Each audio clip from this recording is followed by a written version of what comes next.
और इसी को कहते हैं ज़बरदस्त बिरयानी और इसी का नाम है चिकन दम और Guntur Jabardasth biryani special chicken biryani 25 kgs అంటే ఈ రోజు 25 కిలోల చికెన్ బిర్యానీ చేస్తున్నాం లవంగ చెక్క యాలకులు ఇది మొత్తం కలిపి 60 grams 25 kgs రైస్ చేస్తున్నాం కాబట్టి మనం నూనె నెయ్యి రెండు వాడాలి మొత్తం నెయ్యితో అయినా చేసుకోవచ్చు నూనెతో అయినా చేసుకోవచ్చు బట్ నూనె నెయ్యి రెండు కలిపితే బాగుంటుంది ఎంత నెయ్యి వేస్తే అంత ఇంకా టేస్ట్ ఇంకా పెరిగిద్ది దేశీ నెయ్యి అయితే ఇంకా పెరిగిద్ది 75% నూనె 25% నెయ్యి మొత్తం నెయ్యితో అయినా చేసుకోవచ్చు కాకపోతే నెయ్యితో చేస్తే ఎక్కువ దాహం వేసిద్ది సో రెండు 50-50 4 kgs రిఫైన్డ్ ఆయిల్ కేజీ నెయ్యి లోకల్ దేశీ నెయ్యి అండి మంచిగా బాగుంటుంది టేస్ట్ బాగుంటుంది పూసగా ఉంటుంది బెస్ట్ ఏంటంటే టేస్ట్ అండి టేస్ట్ ఈజ్ బెస్ట్ టేస్ట్ ఉంటేనే ఎక్కడైనా వస్తారు ఎంత దూరమైనా వెళ్తారు సో టేస్ట్ కి ప్రిఫర్ ఎప్పుడు చేయాలి దానికోసమే టేస్ట్ కోసం బాగా ఉంటే క్వాలిటీ పెంచి టేస్ట్ కోసం చేయడానికి ప్రయత్నిస్తున్నాం ఇందాక చెప్పినట్టు నూనె నెయ్యి లవంగా చెక్క యాలకులు వేసి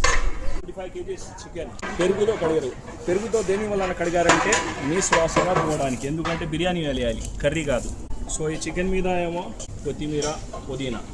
నెక్స్ట్ వచ్చండి రండి పొయ్యి మీద పెట్టారు కదా ముందుగా వేసేది ఉల్లిపాయ ఈ బ్రౌన్ షేడ్ వచ్చిన తర్వాత వచ్చేసి అల్లం వెల్లుల్లి పేస్ట్ మొత్తం కలిపేసి 3.5 kg వచ్చేసి ఉప్పు టమాటా వచ్చేసి పెరుగు చికెన్ బిర్యానీకి మోస్ట్ ఏంటంటే పెరుగు నిమ్మకాయ రసం ఫ్రెండ్స్ మొత్తం ఏంటంటే మేకింగ్ బిర్యానీలో వేయడానికి వేసిన తర్వాత చికెన్ వేసిన తర్వాత రైస్ బాయిల్ చేయాలి రైస్ బాయిల్ చేసి మళ్ళీ ఆ రైస్ తీసుకొని బిర్యానీలో వేస్తే ఆ తర్వాత నెక్స్ట్ ఏమో చికెన్ బిర్యానీ రెడీ అయిపోయింది సో ఇప్పుడు మొదలు పెడుతున్నాం ముందుగా వేయడానికి ఉల్లిపాయ వేస్తున్నాం సో ఇందాక ఉల్లిపాయ వేసాం కదా బ్రౌన్ కలర్ వచ్చిన తర్వాత మసాలా వేయాలి నెక్స్ట్ వచ్చేసి టమాటా నెక్స్ట్ వచ్చేసి చికెన్ వేయాలి 2 minutes చికెన్ అన్నది బిర్యానీకి ముందా చెప్పాను కదా మెయిన్ పెరుగు అని సో పెరుగు ఇది ఈ పెరుగు వచ్చేసి పుల్లటి పెరుగు నెక్స్ట్ ఉప్పు సో ఇది వేసిన తర్వాత 10 నిమిషాలు ఆగాలి ఆ తర్వాత రైస్ బాయిల్ చేసి అప్పుడు వేయాలి 10 minutes గ్యాప్ 10 minutes అయిపోయిందండి రైస్ దాదాపు గంటన్నర నానబెట్టాం ఒక 5 minutes బాయిల్ అవ్వాలి ఈ బాయిల్ కూడా 75% రైస్ బాయిల్ అవ్వాలి ఆ తర్వాత వచ్చేసి బాయిల్ చేసిన రైస్ ని తీసేసి ఇలా చేయడం ద్వారా ఏమైందంటే రైస్ లో ఉన్న నీళ్ళు మొత్తం దిగిద్ది బిర్యానీలో వేస్తే ఎగ్జాక్ట్ గా వచ్చేసి జస్ట్ 5 minutes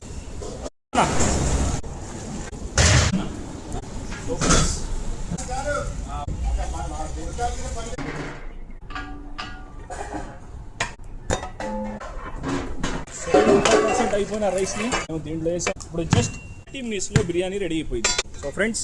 అయిపోయింది 30 minutes లో ఇంకా బిర్యానీ రెడీ చేసి మీకు చూపిస్తాను సో ఇది దమ్ అన్నమాట హాఫ్ అన్ అవర్ పెడితే చాలా అండి కింద రౌండ్ గా నిప్పులు చుడితే చాలు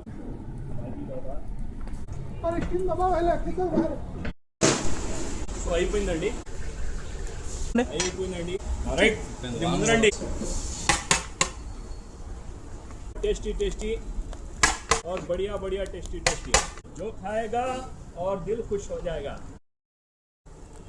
देखिए चिकन दम बिर्यानी का जॉइंट సో ఫైనల్గా మొత్తం రెడీ అయిపోయిందండి చికెన్ దమ్ బిర్యానీ ఒక్కసారి రుచి చూడండి తర్వాత మళ్ళీ మీరే కావాలంటారు